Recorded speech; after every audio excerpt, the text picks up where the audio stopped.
What's going on, YouTube? We are back with another video today with a tips and tricks guide on Tribes of Midgard. In this video, we're going to go over roughly around 10 tips that can help you turn your 2 hours into about an hour, maybe even less. But this is a speedrunning guide. We're going to try to help you get the most out of your gameplay and hopefully beat that winter. So let's get right into the video. You want to speedrun, and here's this video for you. So let's get right into the video. Tip number 1. Now, the very first tip is you actually do not need to defend your village for the first 4 to 5 nights, actually, because you get a free night on the 5th night, unless you have 6 or more people in the speedrun. So if you have a group of people and you have just a small group, you really don't have to go back to your village. As long as you keep your doors closed, you'll be fine. You might have to keep an eye on your village a little bit, but overall, as long as you keep the doors closed, you do not need to defend your village. Okay, so tip number 2. The only building is the quarry. Why? Is because the lumberyard and the farm is actually not really worth getting because it doesn't benefit you in the long run for the short time that you only need certain items. The quarry because you need the quarry for the bridge, because the bridge is the only thing that requires stone and wrought iron. Tip number 3. I don't know if you ever played The Floor is Lava. Well, in this case, you want to stay out of town as long as possible, and you want to only be in town as short as possible. Because remember, town is lava. You need to treat the town as lava, because every second spent in there, every trip that you spend, usually costs you 30 seconds to about a minute. So you want to avoid being in town as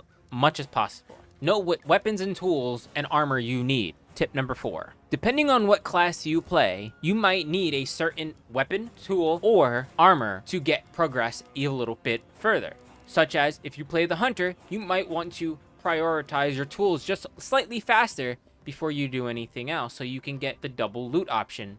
So this way you can shorten the time length materials you need for a particular weapon or armor. If you play a sentinel, you do not need a weapon, you do not need tools, because you can harvest with your hands, and you are able to just throw a shield. So therefore, you only need the armory. If you are a warrior or a berserker, you will need a weapon first. If you want an in-depth guide, please leave a comment down below on a class that you particularly like, and I will do a in-depth guide of the class. Tip number 5. Have a plan. And what I mean by that is make sure when you're going and you judge your days, because each day in the game is 10 minutes. It actually is 10 minutes. So there are increments of each day that you want to have a set goal. So you want to set a goal. First day strats. You should have a good enough weapon that can last you for the next 3 days. Or at least until you have a better weapon. Such as, get a quest done. Have the quarry built.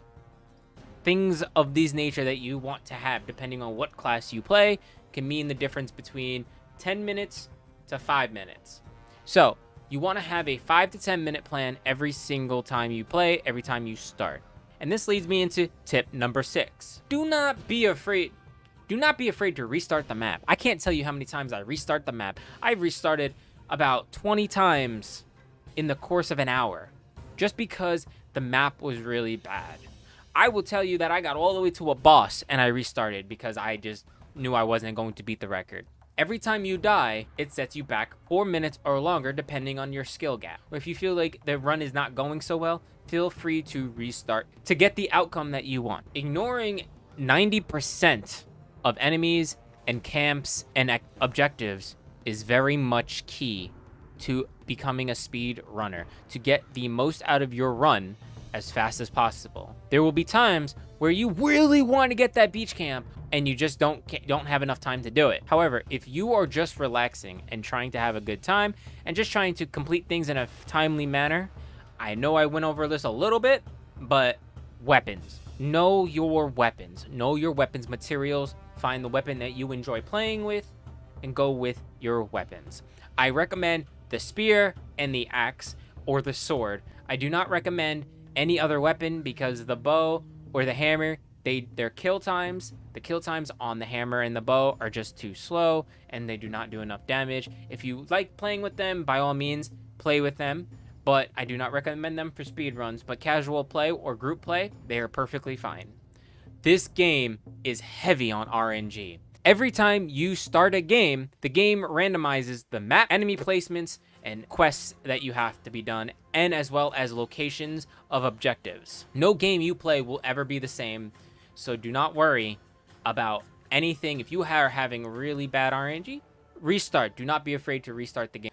Now, the shipyard should only be used if you cannot swim to an island. In larger group plays, there are bigger maps and much further locations. Sometimes you don't even need to swim at all. Sometimes you swim a little bit, but majority of the time, you can make the swim if given enough time with enough potions. Especially if you get a swim rune. We call them swim rooms. We know it's called the daughter, but we call them swim for short, since it's the only swim rune in the game at the current moment.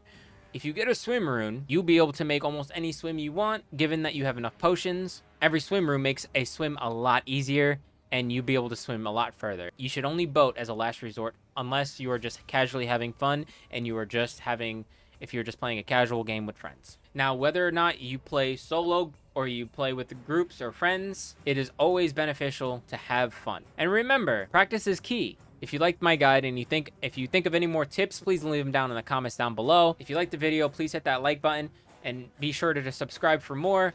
If you want to see an in-depth guide of more classes, if you'd like to see a weapons guide, please leave your comment down below, hit that like button, and be sure to subscribe for more.